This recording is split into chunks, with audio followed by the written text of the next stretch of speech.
This is Jules Taylor, host of No Easy Answers. Thank you for your continued support. If you would like to support the show, you can do so by leaving us a positive review in Apple Podcast. You can like and subscribe to this show. You can tell your friends and family about it.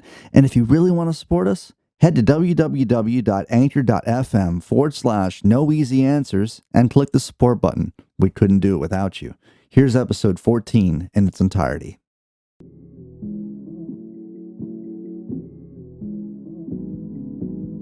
Say what you got to say, love who you got to love, and do what you want to do, because you might think you've got 10 years, 20 years, 40 years, and we can all hope for that, but none of us know. And it happens around us every single day. We are reminded that life is fragile.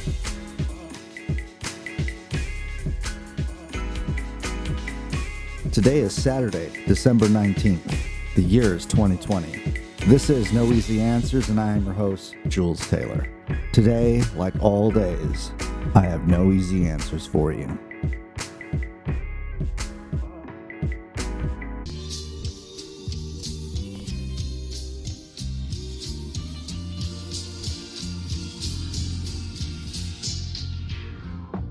Well, thank you for joining me today from wherever you happen to be listening. Sometimes the research I do for the show, it leads me to some really interesting places. As you've probably gathered from the last episode, I've been wrestling with the topic of death lately. More specifically, what exactly is it about death that terrifies us? Maybe the most terrifying thing about death is uncertainty. We just don't know what happens, and we don't know when it'll happen. So what do we do about it? What can we do about it? Joining me on the show today are two people that might be able to help us answer these questions. Both of them are death doulas. I know, right? I know. Death what?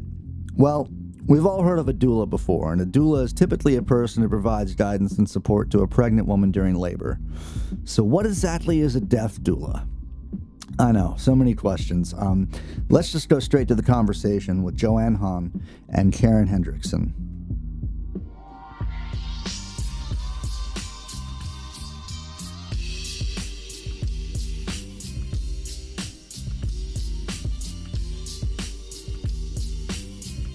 Welcome to the podcast, No Easy Answers. Today I'm joined by Joanne Haun and by Karen Hendrickson.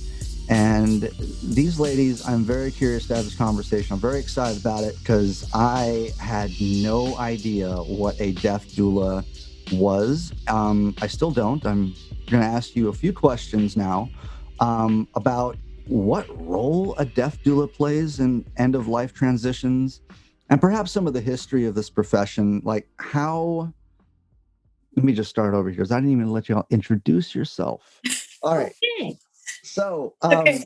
Welcome to the podcast. Let me give you all a chance to introduce yourself. Whoever wants to go first. Okay, well, I'll start. My name is Joanne Haun. I'm located in Kelowna, BC, Canada. And I became a death doula in March of 2018. Now, I could backtrack just a little bit, Jules. I've never heard of a death doula profession before.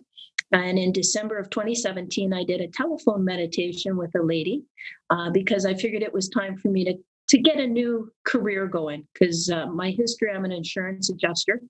I deal with people that lose their property and go through grief and what have you. Anyway, so during this conversation with the lady on the telephone, she said to me, "I have no idea why I'm saying this to you, but I want you to Google death doula when we're done." And I went, "Okay." And the conversation carried on. Anyways, I did Google it, and I sent a note to my good friend Karen and said, "Check this out. Have you ever heard of this before?" Karen's going, "No." I also sent it to another friend of mine, Jan, and she said the same thing. So both of them started doing research and sending me links to this death doula. In January of 2018, my good friend Jan was diagnosed with pancreatic cancer. And I was able to be with her and help support her and her family, because I'm like one of the families. And as I was supporting her, we realized that was the role of the death doula, is to help the client go through the steps to build towards their end of life. So as Jan's declining in her health, I actually taken the Deaf Doula program that was offered through Douglas College out of Vancouver. So I'm taking the training while I'm walking this journey with my friend. And she said to me, there's no coincidences. This is why this is all happening at one time. And before she passed, after every class, she said to me, I want you to come and I want you to tell me what you've learned in your class today. And she was dying. She was actively dying. And so I would go and I'd have that conversation with her. She died medically assisted. And we were able to be in her room with her. But before she passed, she said to me, you've got to continue this work because it's so valuable. During that journey, we learned that there was a number of gaps within our healthcare system because they just don't have the people power. So that's how I got involved with it. And it's been a passion ever since, because the more that Karen and I delve into it, we realize, in our opinion, the more they need us. We're non-medical, we're non-legal. We help support clients and their families and give them the best experience during their end-of-life journey as possible. And then also part of that, we do educational workshops. That's fascinating. I'm sorry for your loss and your friend, but it sounds like there were no coincidences in the way this entire thing took shape. So that is fascinating. Karen, would you like to introduce yourself and tell us a bit about how you came to this? I think that Joanne covered a little bit of that, but I'm curious to hear your end as well. Sure. So my name is Karen Hendrickson, and I have a business called Take the Journey Coaching for Success, which is actually a life coaching and death doula business that I run independently. And, I, from a really young age, had some real direct personal experience with losses in family, tragically and otherwise, that just did not go well. And even at a young age, had a sense within my gut that as a society as a whole, we needed to be doing this whole death thing so much better than we actually were. And so, as Joanne talked about some of the learning of the death doula role emerging itself here for us, certainly in 2018, I also took my training in 2018, in the latter part of 2018, and Joanne and I very quickly knew that we needed to be in some way partnering and supporting this work together in community. And it very quickly dawned on me as well that through my coaching practice, once I'd started that, which was just prior to taking the doula training, was that oftentimes people were coming for life coaching or business coaching supports, but often what was behind their barriers in a lot of ways was grief and loss. And so, just reinforcing that death is a component of life, and we as a society need to get so much better at talking about it, embracing it, doing it our own way, the way that's right for us, and recognizing that when we get comfortable with the uncomfortable in death, we actually live more productive, more fulfilling lives. And so this is how we've ended up here. What you've just mentioned is profound in being comfortable with the uncomfortable. And there's a lot of philosophical aspects around the confrontation of death leading to a more fulfilled lived experience. And so I do want to get into eventually how your profession as a life coach plays off of the role of a death doula. So I imagine that your client list, though, it's probably not purely made up of aging or folks facing terminal illnesses or, folks at the end of a long life. Do you also have clients that are maybe in their mid-30s, just had a kid, want to get some things in order, et cetera? Yeah, I think that there's a natural assumption when people hear death doulas or talk about end of life journeys that we focus right on the aged and the ill. That's the picture that we have of those that are at end of life, and a lot of our work also supports younger people who are forward thinkers and recognize that there's a responsibility and a gift in actually pre-planning and being aware of what's important to you, whether you're 25, 35, or 95. It's an important piece, right? And then the other side of that as well is that, it's not just old people that get sick. I'm currently supporting a family whose young son of the age of 30 is in final stages of cancer. And so, it comes in all forms, right? I've also coached young people in the process of some of the work that Joanne and I do collectively. Is we're also licensed Willow end of life planning educators.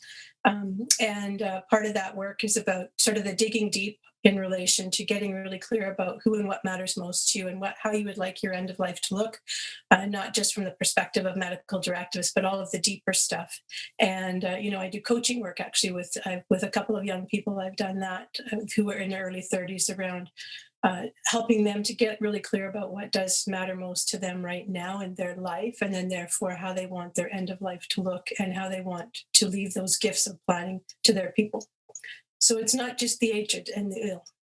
Yeah. Wow. Yeah. You know what, too, Jules? If we do this kind of planning while you're healthy, Right. your decisions aren't forced. You have time to think about what it is you want, and it can actually save money too in the end. Yeah.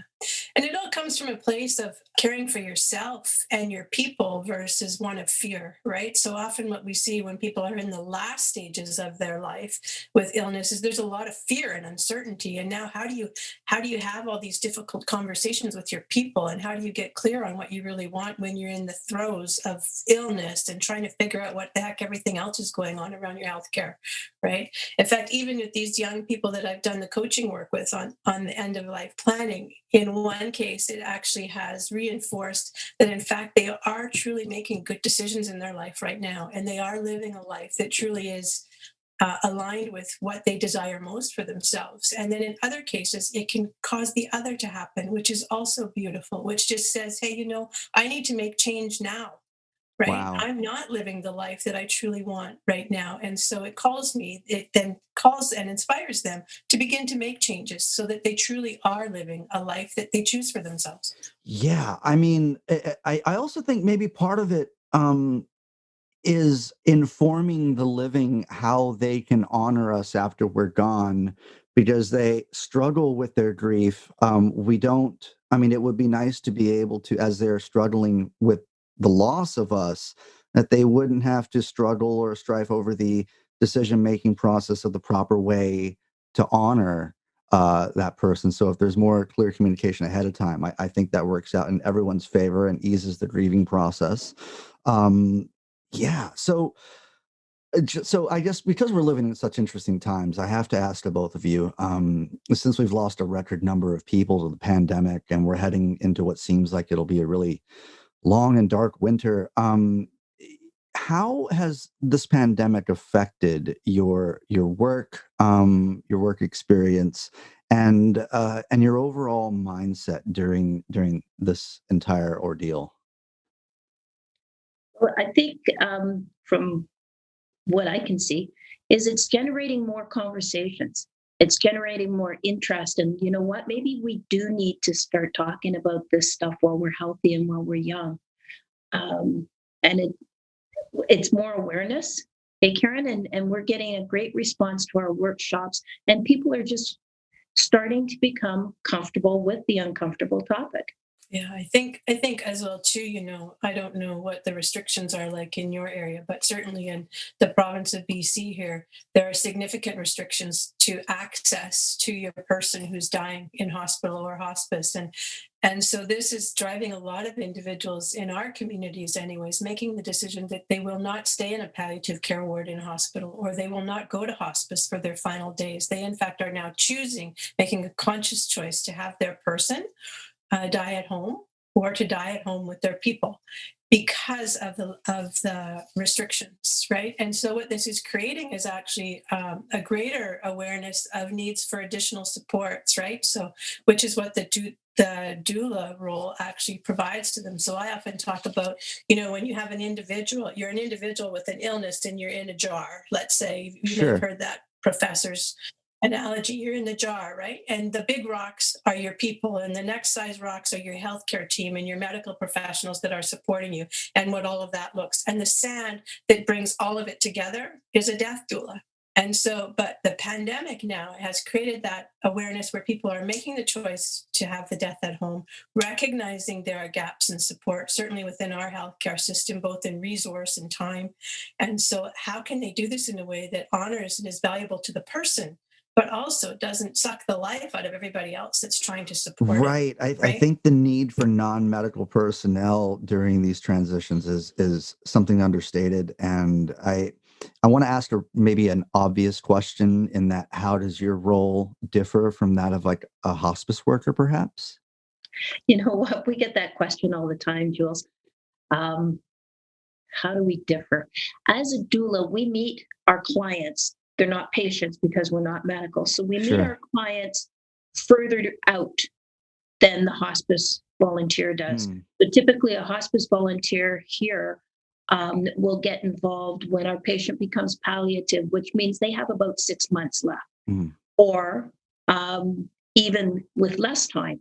So, as a doula, because we made our clients out further, we get to know them better and we can spend more time with them, and they're getting a consistent care. With the volunteers, sometimes there's a bit of a turnover. You're not quite sure that you're going to get the same volunteer all the time. And gotcha. we provide different resources and accesses to information than the hospice volunteers are allowed to. Certainly within our hospice environments here, the volunteers provide a companionship role to patient and families, but within the hospice environment. But as a doula, you're contracted with the patient or the patient family, and so therefore you're a direct service, and therefore you don't have to skirt around what you can and can't talk about, what you can and can't make the patient aware of, right? They've contracted with you. And so therefore you operate in the best interest of that individual as your client at that time, whereas hospice volunteers fill a great gap within the hospice environment for sure, but they're very restricted and limited with respect to the conversations they can engage in, the information they can share, and the resources that they can offer to support Mhm. an individual. Sure. So there's like a direct link of sort of fiduciary responsibility, if you will, and that seems like a really great idea for anyone that has to head into such an uncertain and tumultuous sort of time. Sure. I want to get into other things about the pandemic and how that's affected you in terms of the opportunities that it's opened up. Obviously, people are having difficult conversations, and the topic of death is resurgent in a lot of people's minds right now. But before all that, I'm curious, can you kind of walk us through what a typical client intake is like? Like if I had contacted you and said, hey, I have this amount of time to live and I need a specific person to help guide me through this transition. Do you have any like set a list of questions perhaps that you would ask of this client, or a set process for sort of making like check boxes or anything like that? There's check boxes for everything. I mean, typically, I believe Karen does this as well, but typically I will offer a 1 hour free consult just to see where the client is at and what they're looking for.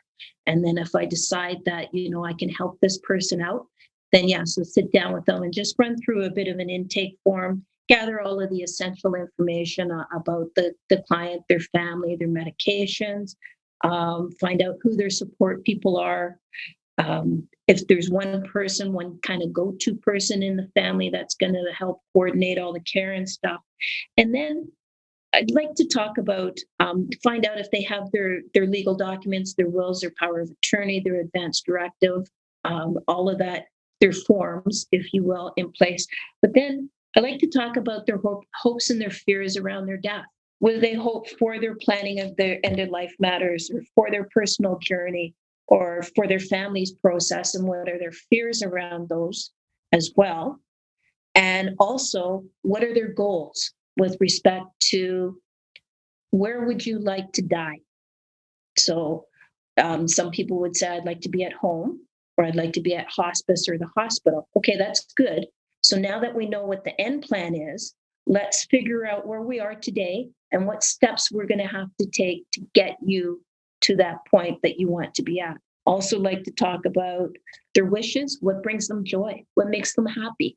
Find out what they as a person are like, as opposed. So we look at it from a patient centered perspective versus the medical team that's looking at it from a medical perspective. And then, the tick boxes are just that. They're tick boxes. And as we go through the intake process, there's more questions that we just kind of dig into to find out who this person is.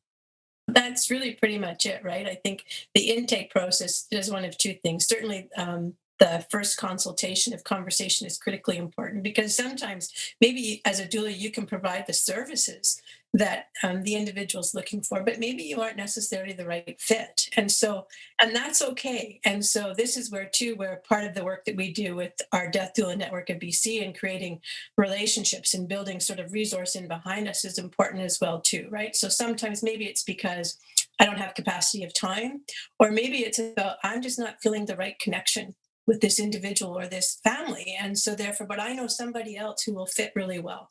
And so that's critically important too, right? So if you're doing this work purely from the perspective of providing a service and not recognizing the human beings, right, and them as individuals, who they truly are in the process, you really aren't doing the best service to your client. So that's, the critical, all that stuff Joanne talked about is all about that, right? Know who they are as a human being who happens to have a life-limiting illness. Right. And Jules, Right. we like to say that I'm living with cancer as opposed to I'm dying of cancer. Sure. Yeah. I mean, semantics are really important, and what you put out and the sort of things that you internally agree with as you place them into words, it's really important, especially it can frame a sort of cognitive way of being, which is either empowering or saddled with this sort of burden. But I agree with you, like living with cancer as opposed to fighting cancer or battling with, etc. So you mentioned that there's a lot of difficult conversations happening right now. I know I said that death is kind of resurgent in people's minds. In my searches and how I came across the two of you, I also found there were a couple other notable, interesting people. There was a gentleman named Michael Hebb who has a program called Death Over Dinner, I believe. And it's just one way that he's trying to create a conversation or spark interest in order to form conversations that lead to things that we've mentioned before, like what we actually want to happen with us when we die, and with those intentions being made known, not when we're in the process of dying, but ahead of time when we're not stressed. But I noticed that you two had something known as the Death Deck listed on your website, which is, if I'm understanding this correctly, it's basically a deck of cards with conversational prompts about death. There it is. There it Listeners, see this. We're on video right now. She's holding up the Death Deck, actually. So can you speak about the importance of discussing death and the Death Deck, and how we can all benefit from taking part of these discussions? I believe the more we talk about death, the more comfortable we're going to become with it, right? Right. So you might not remember back in the 70s, there was a lady by the name of Dr. Ruth. I do know Dr. Ruth. Yeah. Yes. He spoke about sex and everybody went, oh no, how awful is that? But Dr. Ruth brought not only facts, but humor to the conversation. So that's what we're doing now. So if you talk about death and dying, doesn't mean you're going to die right away. It doesn't happen like that. I talk about winning the lottery. I still have not won. Right. So you can talk about this topic and still survive it. It's okay.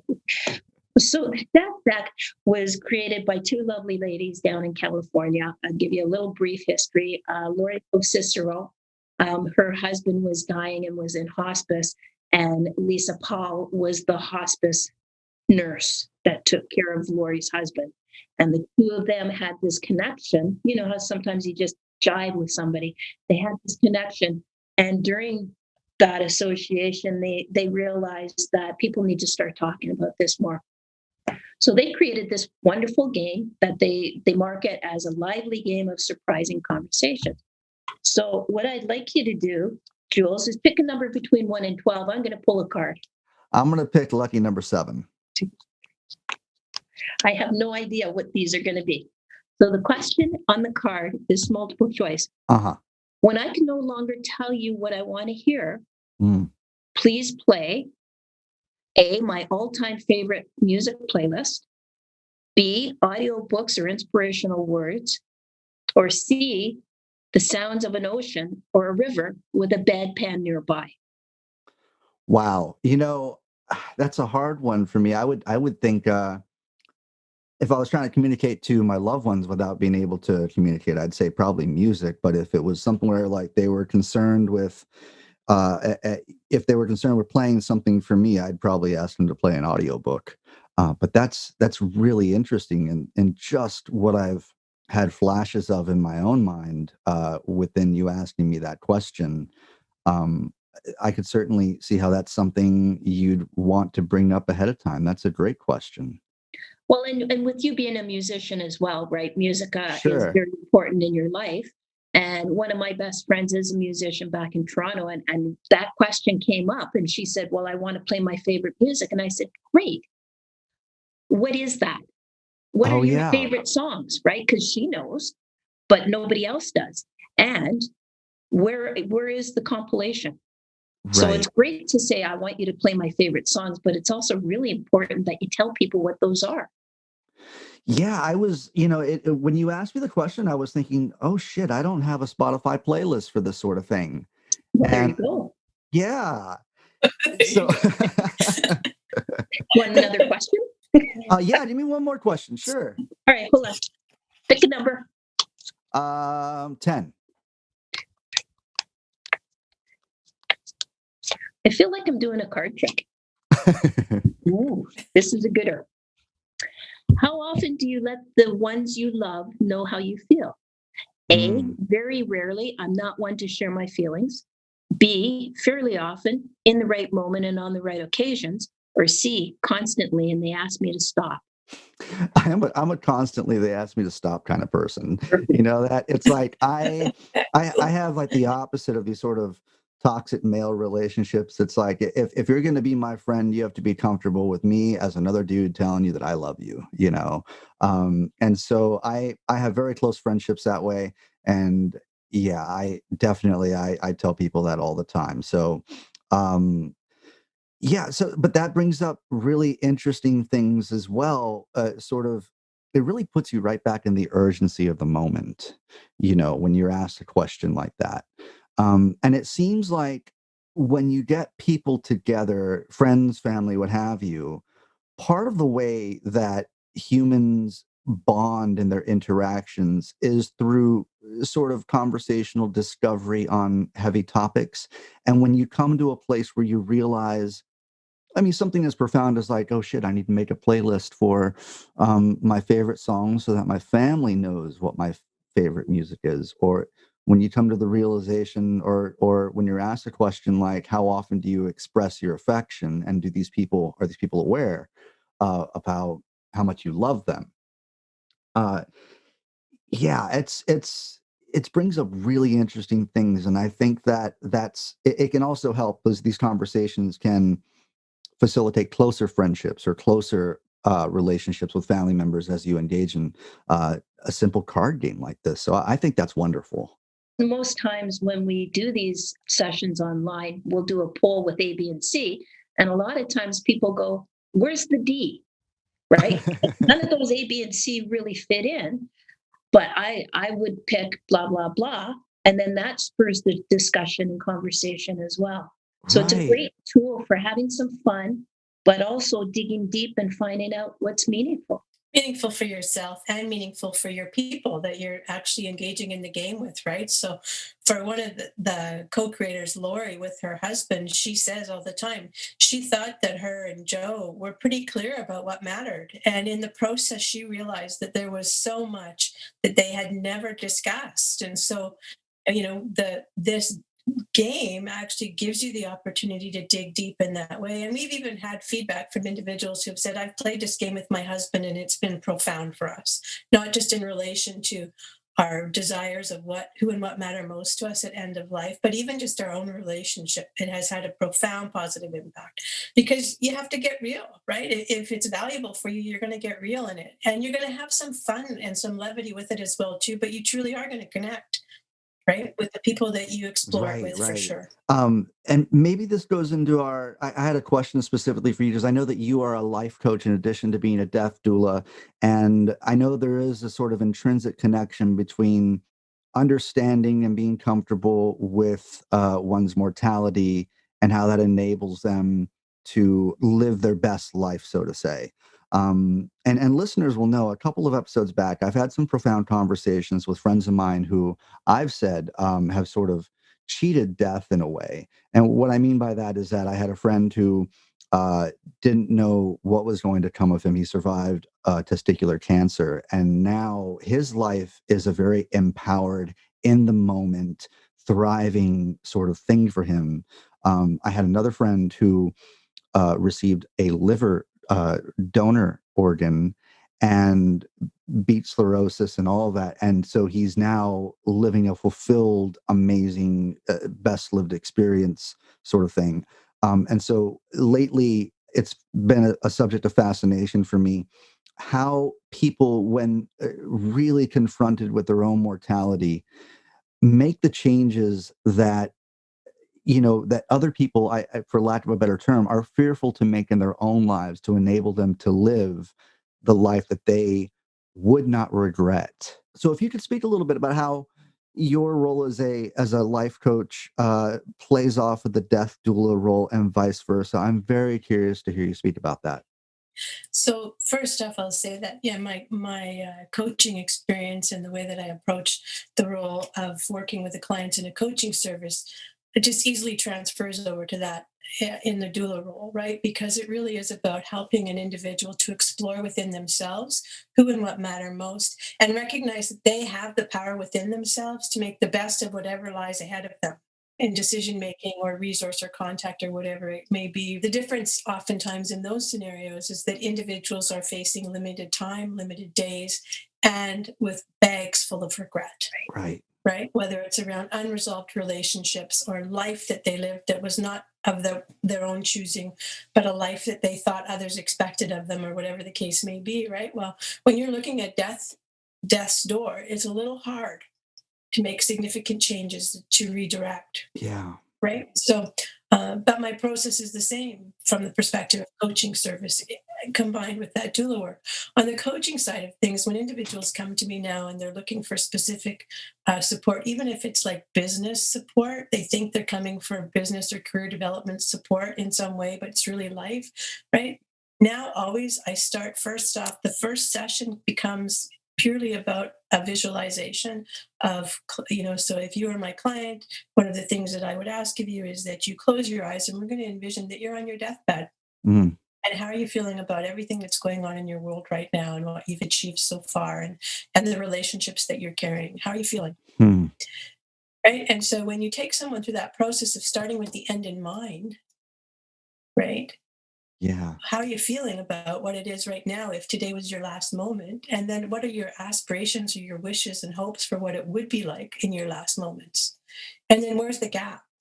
Right. And so when we can identify that, what we would ultimately wish for versus how we would feel right now today if this was my last day on earth about the life that I've lived, then we can identify what it is truly that does matter most to you, that you can recognize, you can make plan and take control of what your life actually can become for you in an authentic way versus the expectations of someone else. Right? What do you want for yourself? That's most important. That is the number one regret for individuals at the end of life. So let's get on it now, because you don't know if you have 50 years, 10 years, or Yeah. 10 minutes. We We have don't no know. idea.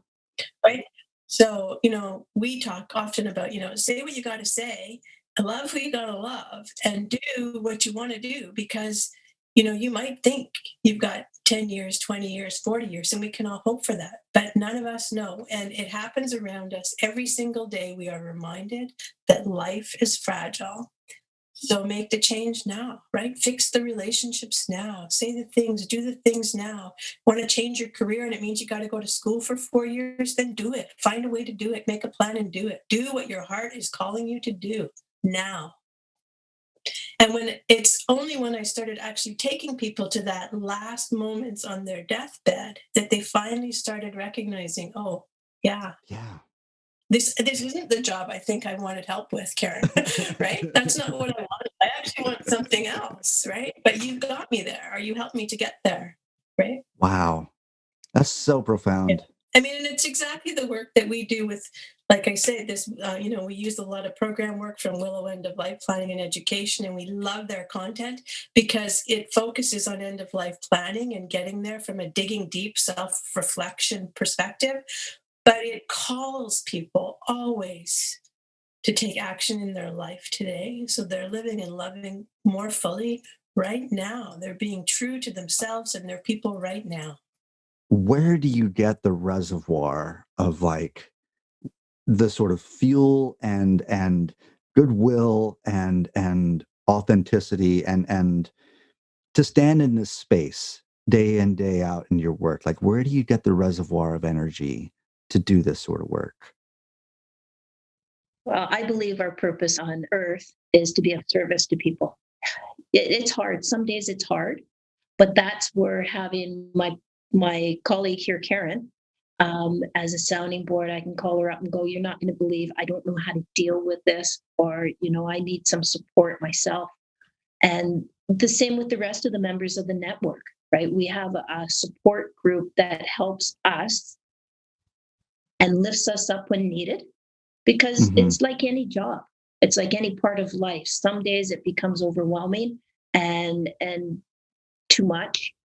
But other days, when we do these Willow workshops and have our online um, gatherings, it just lifts us right up. When we see people, even like you, Jules, that says, "I need to make a music list so my people know." You see that Yeah. light go on, and it's like the Grinch, right? The little heart goes bigger and bigger and bigger. So it's very rewarding. So that it kind of it propels us to keep doing this. We want that reaction from people. I think if you do this work authentically, you have to show up as a whole human being. And the truth is that you get to know and become a part of these people's families and their support systems, and you care about these people that travel this journey. And if you've shown up as an authentic being, there's no doubt you're going to have an impact or be impacted, right, by the experiences. There's no doubt. And so you've got to have the self-awareness about what's happening within yourself and when you're overloaded, so that you can recognize, hey, I can't support another client at this time, possibly, or I need to reach out for some support, for some debrief and some what have you. I need to take some time to step away, whatever that is for you. But if you don't carry that self-awareness, right, you are not going to be able to survive long term. If you are showing up as your authentic self in this role, which is, I think, is what you are called to do when you're doing this work, you need to know that sometimes it's going to be really heavy, right? The stuff that keeps me going is having individuals say to me things like, this young person that I was just supporting through my coaching practice in some end of life work, right, said to me, "I'm so glad we've done this work together, because I got the bravery to have the important conversations with my people, and it has changed our relationships." That makes me say, this is where I'm supposed to be, right? When a mom whose 30-year-old son is nearing death says to me, "Karen, I could have never journeyed these last 6 months without you. You were the one who heard me, held space for me, did not judge, did not tell me what to do, but gave me the room and the space to do whatever I needed in whatever way I needed to," right? And helped us along the way with resourcings and supports. But most importantly, knowing that, right, I was that neutral party, Yeah. that on the days that were she had no idea how she's going to get through, right? Mm-hmm. That's what it's all about. Wow. It's that stuff, right, that makes you say, "I'm going to come back and do this again." This is why we're doing this work, is to profoundly change people's lives and make really hard, tough experiences just a little bit easier. I get the feeling that some of what you do is, in a therapeutic sense, very similar to what the goal of some therapy is, in that it's sort of restoring agency, like basically allowing folks to arrive at these premises themselves in these times that allow them to live their best life well or transition well. But the concept of restoring agency as a fundamental sort of what you folks are doing, it gives me chills to when you're describing the way that you're empowering people's lives, that the testament of them to say, hey, like, you are the one that gave me space, that allowed me to do these things, that or have the courage to confront or engage with these central questions. It's just profound and phenomenal. And and that's part of why I had to ask you the reservoir question, is because I understand there's sort of there's like vicarious trauma that happens as well. As a steward of trauma, you empathize with these folks to the point where you take on some of these things yourself. And so the self-awareness of knowing like, hey, I maybe I can't take on another client right now. It all sounds very similar to my background. Is that I worked in a nursing home for a few months, and it was a rehabilitation and brain injury facility. And I was just a staff musician that went around and entertained the we call them neighbors at that nursing home. But a large part of preparing yourself for this work was understanding that you're going to have to come up with a way to obtain this reservoir. You're going to have to, as you said, show up as a full person to be able to engage with this work authentically. To me, the two of you seem like sort of emotional soldiers in a way, is that you step into this space where the brave sometimes dare not go, and you listen and ask the questions that are so difficult to confront, that I'm floored by this entire conversation and everything that that the two of you have mentioned so far. But I was also curious, in your occupations as death doulas, does your methodology change up if perhaps like your client is secular or is an atheist versus someone who is spiritual? Like, to what degree does your own spirituality, if that applies, come into this work that you do? I think again, if you're approaching this work from the perspective of being of service and you're showing up in your whole self in support of the need or the desires of another individual, whatever your own personal beliefs or desires are around what your own end of life looks like, or what faith you might carry, or what have you, becomes completely irrelevant. And if you can't separate that, you should not be doing this work. So for us, Joanne talked earlier about the process of sort of that, the checklist, right? The intake, what does that look like, right? Well, part of that intake is also gaining an understanding and awareness of the individual's personal beliefs or faiths, if they have them or they don't, right? Whether they're atheist or not, whatever that is, whatever their ethnic background is, and their actual attachment to ethnic ritual and process and practice is important too. So again, we can't just assume that because, as an example, somebody might be Jewish, that in fact they are personally attached to all of that expectation around ritual and practice at end of life. Right? You have to be able to explore that, and you have to be able to withhold any judgment and stay neutral. Because if you're bringing your own beliefs and your own expectations or desires into the picture, then you aren't serving the client for the client's desires and wishes and what they and their families or their care providers need. You're serving yourself. And if you're serving yourself, what are you doing in this work? Well, I guess what I was trying to get to in that as well is that there's a certain expectation within most religious doctrines of like a continuation of the self after death. And I think that, depending on what degree of like how staunch you are of a secular or atheist person, you either dismiss the concept of like an eternal self, or you hold on to certain little aspects of that in your belief system. So I was just curious if you've had any sort of secular clients who maybe are dismissive entirely. Like, have you ever seen, I guess, an atheist on a deathbed? Like, instead of like a atheist in a foxhole, are there actual atheists in deathbeds? I suppose is part of the framing of the question. So I can talk about a personal experience with my dad there, right? So my dad was very much an atheist, um, and had very staunch negative opinions and perspectives on structured religion and Hmm. faith and all of those things. And so it was very much not. And truthfully, in the last 6 months of his life, I'm not going to suggest that significantly shifted. Um, but my dad on his deathbed was seeing my brother who had passed away 30 years earlier, Wow. and other family members. My dad was seeing them on his deathbed waiting for him. So Wow. Wow. what can I tell you, right? It didn't necessarily change like my dad's beliefs around what his end of life would look like and what his expectations were about after he died, when he could verbalize those things. None of that really changed. But in those final hours, he spoke of seeing these. Wow. Wow. Well, thank you for telling me that and volunteering that here. I really appreciate that. And it's, like I said, it's like kind of a subject of fascination as my research about death. It's, one, how do people, live their best lives after sort of escaping death? And two, the sort of aspect of an eternal self or a continuation of the self, like to what degree do people shift from their sort of staunchness as they head into those final hours? So total 180 question here, though, for Joanne.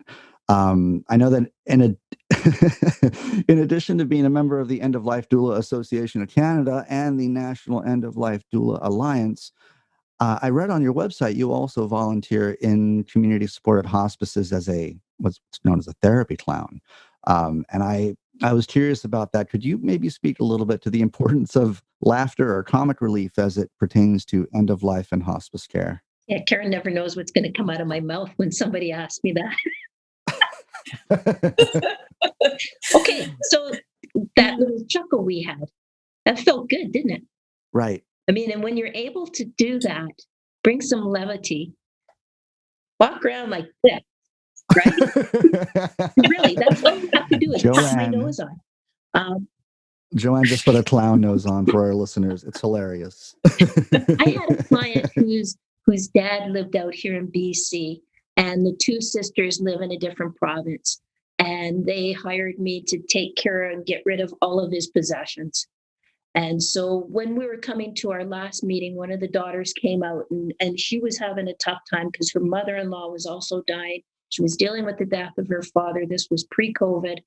And being in a different province, it was overwhelming to her. So on my last visit to the house to see her, I put on my clown outfit, my hat, and I've got these big shoes that look like Ronald McDonald shoes. And I rang the doorbell and she burst into tears. She gave me the biggest hug and said, "Thank you so much.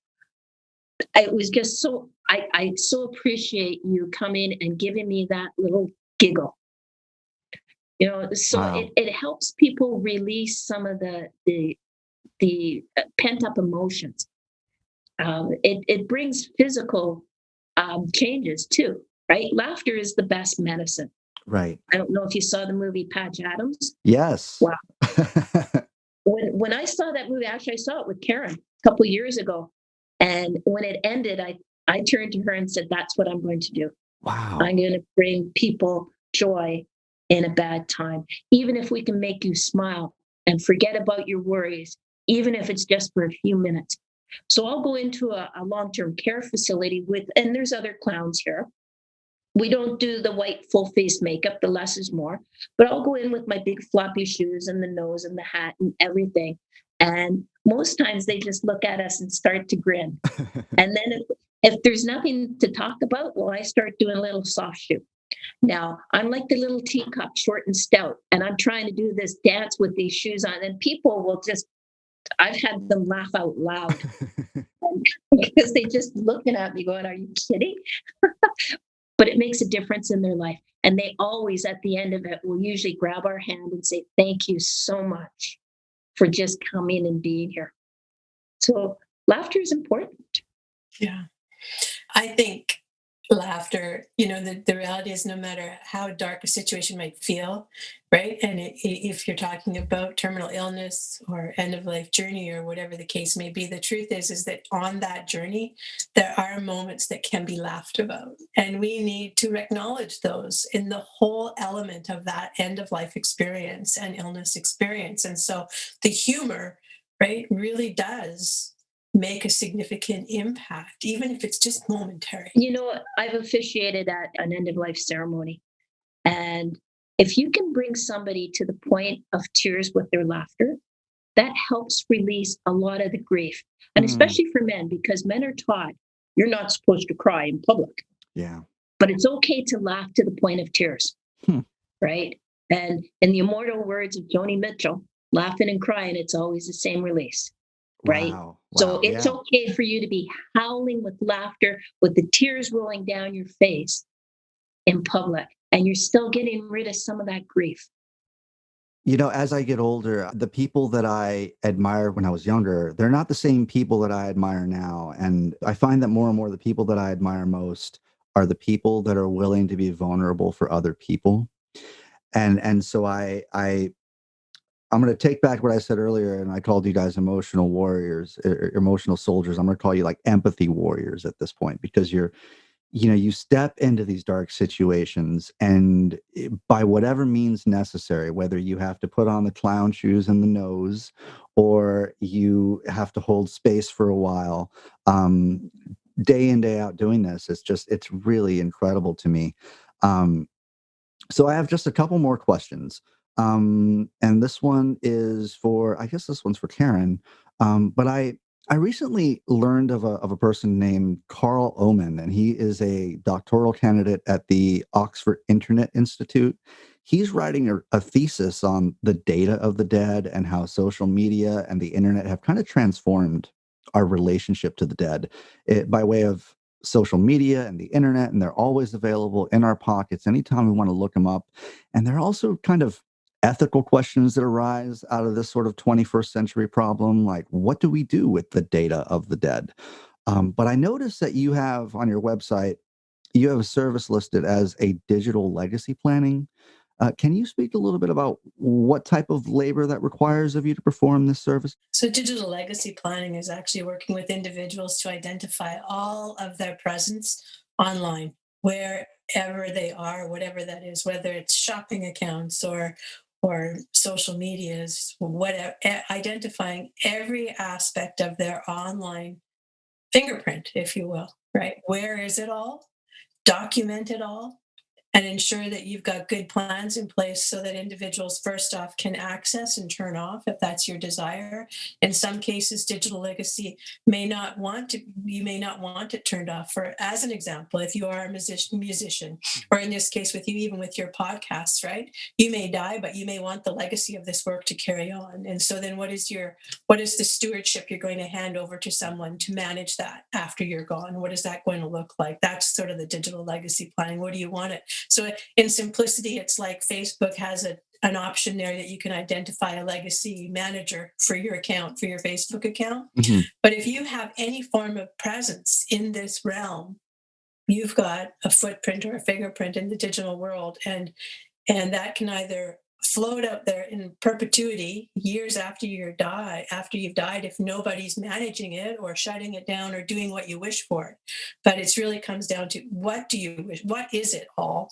What do you wish for? And then how do you want that managed going forward? Mm. That's really sort of the digital legacy element there, right? There's lots of works around that too, and there's lots of planning approaches around how you can deal with that, but that's sort of it in a nutshell, right? So if you've got product that you've put out there, if you've got a YouTube channel full of a million different videos or whatever the case may be, what's your legacy plan for that? What do you want to have happen with that? And then we make sure that there are things in place so that that does occur, right? Whether it's assigning someone, ensuring that they are going to be the manager of that, and what that's going to look like for you going forward after you die. Even something as simple as Facebook. Now, my mom's birthday is April the 13th. My mom passed away 6 years ago. And every April the 13th, I get this notice that it's mom's birthday. And, because we didn't know that you could shut down the Facebook account, and I don't know how to access it. So even little things like that can bring up some sad memories. You have the ability to shut that down. And if you don't deal with it up front and identify it up front, what happens is, so in this case, even just with a simple Facebook account, right? In order to, if there hasn't, like with Joanne's mom, there was never a legacy manager assigned to it. It wasn't relevant at the time. It wasn't available. And so, but in order to be able to gain control of that account, you have to go through a whole process of applying to Facebook, providing copies of death certificates, providing copies of the fact that you're the executor of the estate and all. Like there's a whole ton of work that's required just to close down one social, right? Wow. One social account on Facebook. And so the legacy part and the planning on the front end is critically important, right? There's other elements of it now around digital legacy as well too, because you can create digital legacy if you want, right? So you can record lasting messages and have them stored on the cloud so that your people can access them after you die. There's talk and development with artificial intelligence and holograms and all of these things that are already being worked on and created today somewhere in the realm, so that one day you could be with your person who's dead as real as possible, right? That's a different element, different kind of sort of digital legacy, but it's coming too, Wow. right? Wow. And Joanne, I noticed you had a service on your website called a living legacy. And I don't think that's a digital legacy, but I'm wondering if you could perhaps explain to us like how one creates a living legacy for your clients, and also what is Swedish death cleaning? I love that name. Swedish death cleaning is giving away things to people that have meaning to them. I think it's great to do that while you're still alive. Like, wouldn't that be great if my son had my diamond ring now, as opposed to when I pass away? How better do you explain that, Karen?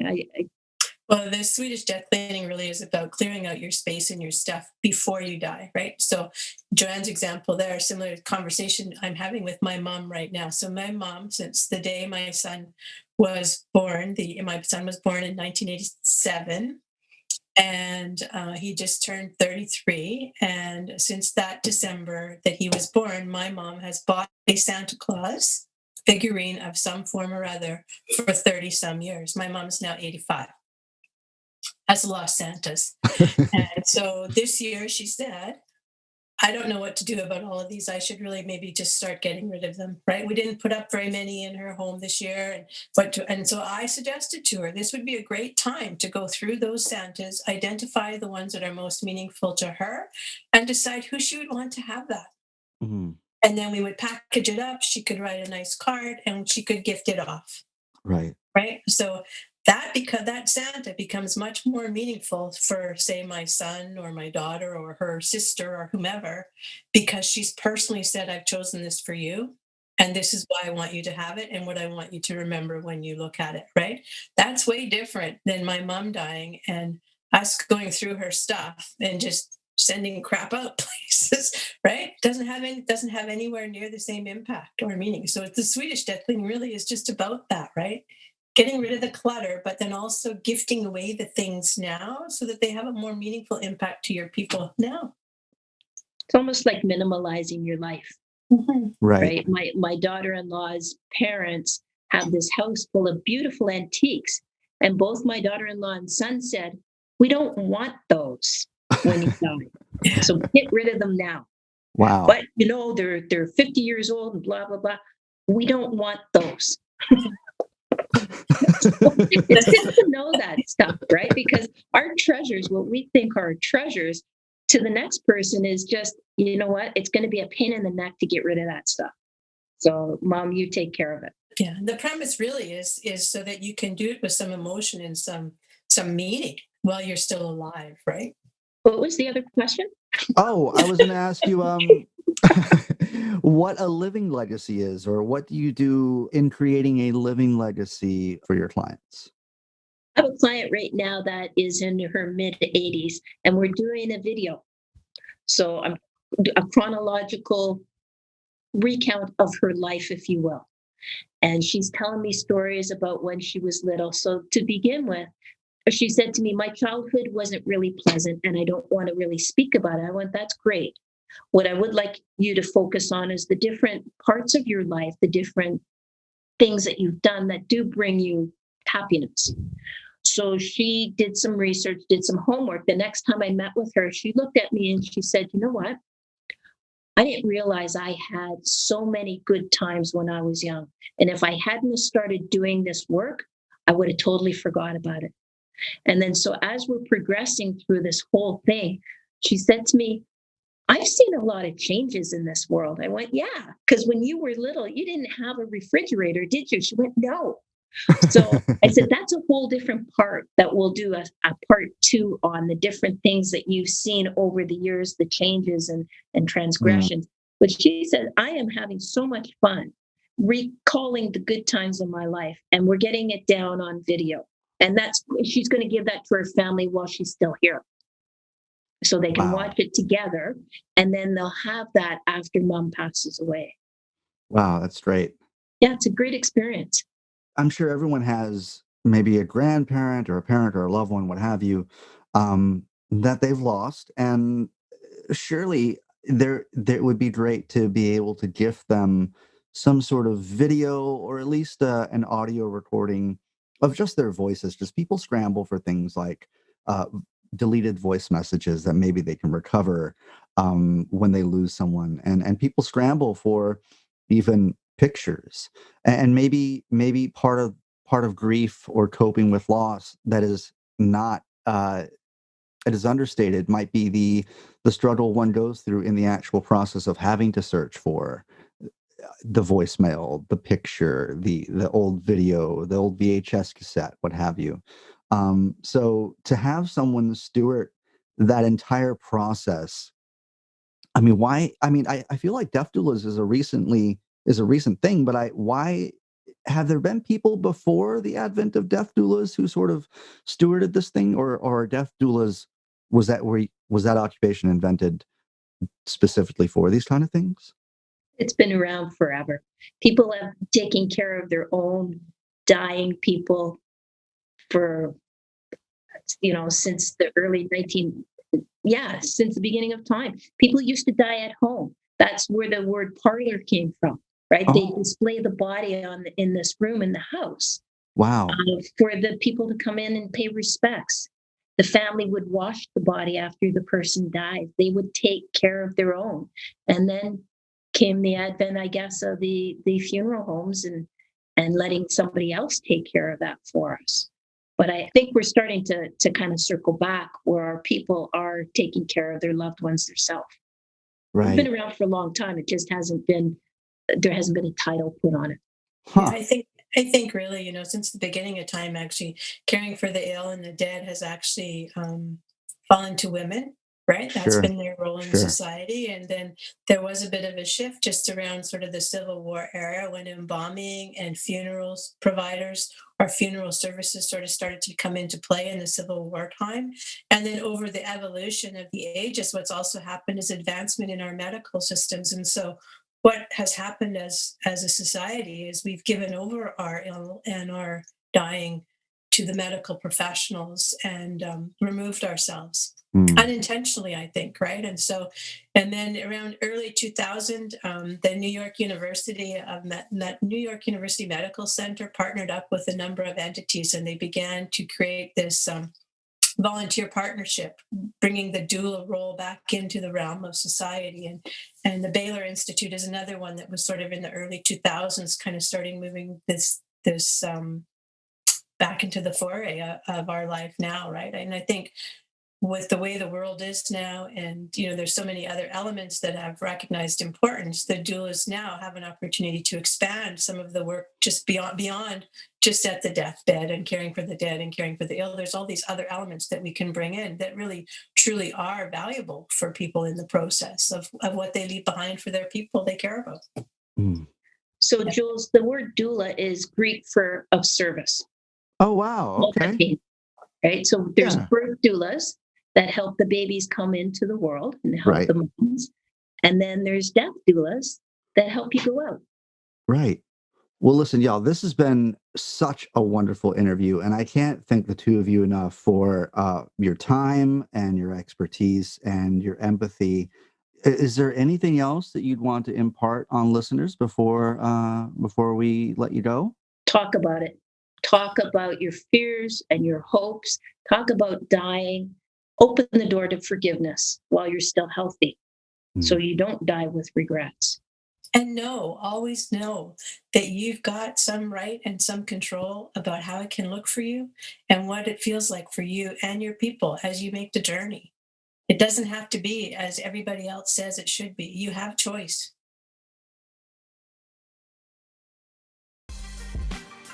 Well, that's it for episode 14 of No Easy Answers. If you would like to support the show, you can do so by leaving us a positive review in Apple Podcasts, along with a comment about the show. Please like and subscribe to this podcast, tell your friends, and if you haven't already become a supporter, please consider supporting the podcast by heading to www.anchor.fm/noeasyanswers and click the support button. As always, send your comments, concerns, criticisms, or vitriol to noeasyanswerspodcast@gmail.com. Until next time, take care, all my guys, gals, and non-binary pals.